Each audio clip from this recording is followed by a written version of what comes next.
falë të ndërhyrë, të vënojmë edhe çik vaksinën, se mos na, domethënë edhe kjo është bërë një problematikë së fundmi. Pse është problematike Është diskutim më vaksina? vete. Domethënë ka shumë. Se besohet që nëse bëhet vaksina ndikon tek autizmi, kjo është ajo që ka përmendur. Relativisht së fundmi, edhe kolegu jon, normalisht që është hasur me këtë tematikë, që në momentin që është bërë vaksina, fëmia im është bërë me autizëm.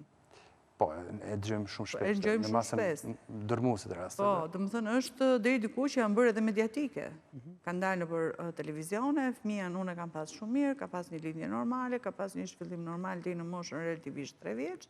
Dhe në moment që unë kam bërë vaksinën, nuk ka dalë është diagnostikuar me autizëm. Por, në opinionin tim, nuk mund të them dot, domethënë, por relativisht edhe kolegu apo dhe shumë kolegë të tjerë që ne kemi jashtë, është që vaksina nuk është një indicie që fëmia diagnostikohet apo mund t'i krijon element autizmi. Një fëmijë me element autizmi lidh, ka një zhvillim të neuronëve, diku i ka më të spikatura, më të zhvilluara, disa i ka të spikuara, dhe mund ta marrim nga ana e mirë e gjithë situatës, që në moment që ne bëjmë vaksinën, ne na del në pak kjo problematikë që kemi me fëmijën dhe mund të bëjmë direkt një ndërhyrje të menjëhershme terapeutike.